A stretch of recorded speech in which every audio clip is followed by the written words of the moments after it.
Hey guys, it's Cream, aka Miss Cream of the Crop, and I know you're used to seeing me in front of the camera. Now I'm behind the camera, but it is what it is. We got to do what we got to do. And I'm really excited because we are here for the 2021 induction pre-ceremony. And you guys know how I feel about JayZ, Jigga the JayZ. And I was really excited to get this opportunity to talk to Jerin. He's the artist. If you guys looked at the B-roll, you will have seen the painting that I'm talking about, or that we're going to be discussing today. I know you guys have already seen my JayZ t-shirt. So without further ado, I'm going to have Jerin introduce himself, and then we'll get into the interview. How are you this afternoon? I'm pretty good. I'm doing pretty good. Thanks for having me. Awesome. So introduce yourself to the audience, and then we'll get into the interview so they can know a little bit more about who you are. Yeah, for sure. My name is Jerin. My artist name is J-E-R-K. Jerin Beasley is my name. So yeah, I'm the guy that's responsible for the JayZ painting that y'all. If you didn't see it yet in person, I would suggest that you come see it. But yeah, I'm the person that created that. Yeah, so it seems like the painting has caused a frenzy. It took us forever to get downstairs. Yeah, I heard. It took us forever to get downstairs. And I will say that the Rock Hall is really promoting that painting, because as soon as we arrived, they're like, you got to go to the third floor. Oh, wow. And then when they saw my shirt, there's like, you definitely have to go to the third floor. Yeah. So tell us a little bit about your background as an artist. Like, what inspired you to become an artist? When did you know this is what I love and this is what I want to do? I would say maybe third or fourth grade. I really knew that growing up, I knew I was creative for me. I would create design when it came to drawing and sketching. But I knew third and fourth grade, I already knew I was different. Because everybody could do it, but just some people just have that touch, and I noticed it maybe like in fourth grade I was just different at it. But yeah, I've been painting for a long time. I always said I've been painting before painting was cool. Art was cool. Right. So before they had these art districts in every city you go into, so I've been painting for a long time. So now I'm just glad I can monetize it now and just make everybody happy through it. So absolutely. So have you taken classes, or this is just all you? Self-taught. I'm self-taught. Okay. Actually, when I went to school for it years ago, they told me I wasn't good enough. So but that helps out for me. Yeah, some people can't color inside the lines. They're better colored outside the lines. Exactly, because they want you to follow the steps and rules. In my belief, I think art don't have no rules. Right. It just, you have to pick the certain people that's gonna like it. But I'm self-taught to answer that question. That's amazing. So what is your favorite medium to use when you're painting? I like oil. Okay. Oil is what I like these days. That's what I like. The oil on canvas, oil on wood. But yeah, oil it just flex better. It's more expensive for the material aspect of it, but it's worth it for the vibrancy and the colors and everything. Yes. So if you guys haven't had a chance, like you said, to come see that JayZ painting, what he's saying is true. That painting is amazing. See it in person. Yes. So tell us about the painting. Is JayZ depicted as his hair is a tree? Yeah. So his hair has been really controversial, I would say, within the Black community, which is crazy to me. Mm-hmm. And it's also disappointing and slightly disheartening that a lot of Black people have issues with him growing his hair in its natural state. Right. So I love that for my take, because everyone has their own take on art when they see it. So when I saw the painting, I saw it as a celebration of his hair. Yeah. And trees are life. Yeah. So what is your interpretation of your art? Like, why did you interpret him that way? All right. Well, the concept came about, I would say, they have a lounge in New Orleans that opened up over the summer called the Treehouse by a guy named Larry Moreau. Mm-hmm. And I have a friend of mine named Kendall, and he's in Charles. He do a lot of interior decor for different spots. And so they got together, and I do a lot of artwork. Me and Kendall always work together, so I do a lot of artwork. So Larry's looking for a painting to put in this lounge called the Treehouse. Mm-hmm. So Kendall reached out like, man, I have the perfect person. Just the only person I know to execute what you're looking for.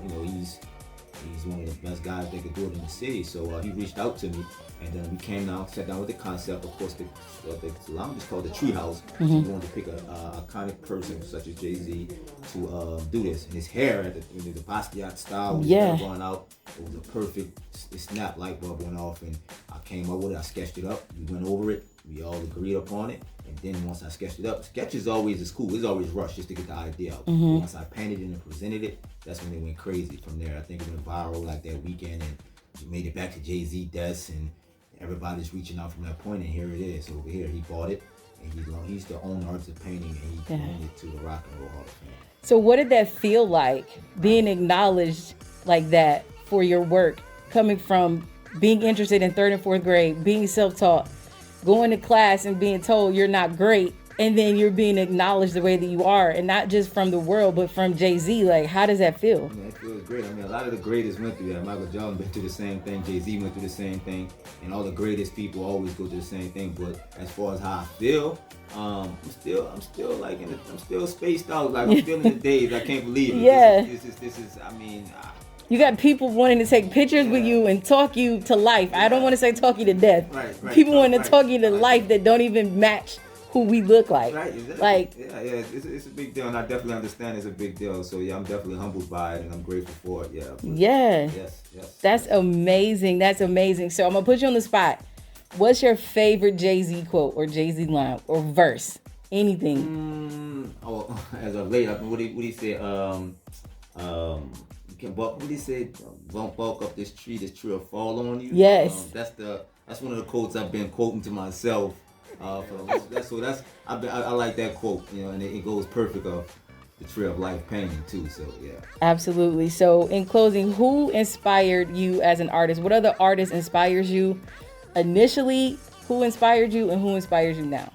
Well, my father was an artist too. So my inspiration came from him too at a young age too. And so that's one of the I think that's what.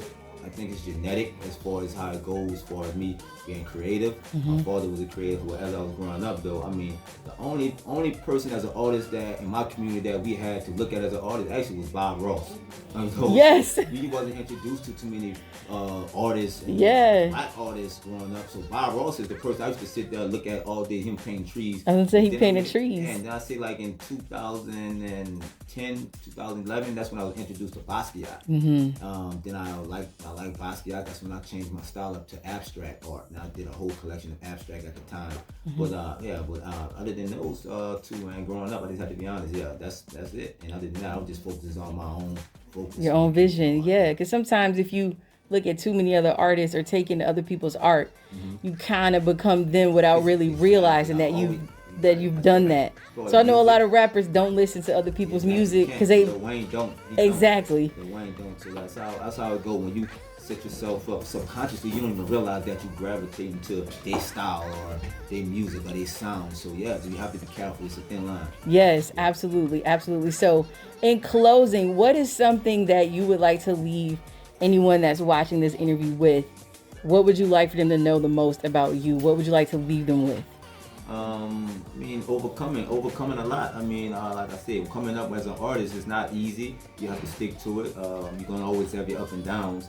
So basically, just stick to what you have to do. And I know it just sounds like, oh yeah, but no, for real. If you stick to what you want to do and set your mind to it, it's possible. And I mean, I didn't set my mind up for it to get to this magnitude, but I did have a focus.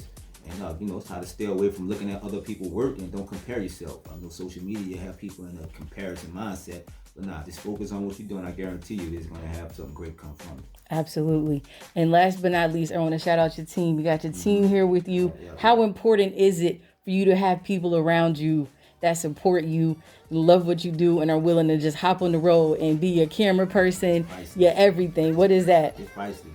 It is my team. I love them, and they know it, and it's priceless. I mean, I'm talking about before this JayZ painting, these same people was around 5, 6, 7 years ago. So that's when you know when you have a solid team. You want to have new people when they try to introduce themselves, but when you have that same team, when you down and they pulling you up, that's when you know you have a solid team. Not the team that come around when everything is great. You got this, you got to pick your team when everything is low. So that's how I judge them, and they've been there, and I love them for that. Yes, let's shout them out. Look, there's the team, guys. They're waving. I know y'all didn't expect to be on camera, but listen, you guys been doing your thing. People been coming up. You've been taking pictures. She didn't have her makeup on, but she still looks amazing. She still looks beautiful. Because I would have been like, girl, if you don't stop, because I'm... So how can anyone that's watching right now keep up with your artwork and any shows or anything you have going on? Yeah, my Instagram, for one, is at Jerin the Jerk, Jerthe, Jerthe,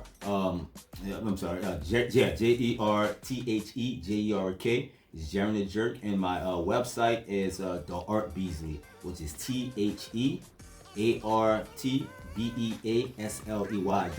The Art Beasley and at Jerin the Jerk. And Instagram kind of can give you my website. It kind of points you to the whole direction. And as far as artists, that's my go-to, because you get to see everything up close in person. So yes. Thank you so much for doing this interview with me. I really appreciate it, guys. Make sure you support this Black man. He's an artist, he's a creative, and we have to always embrace our creatives because it's hard out here for a pimp. So you guys, thank you so much for being tuned in. This is Cream, aka Miss Cream of the Crop for 216 to Be radio station. Another dope episode of Conversations with Cream. Like I tell you guys, everything I do is better than everything you do. So you got to stick with me and send me my thank you cards. All right, guys, have a great day.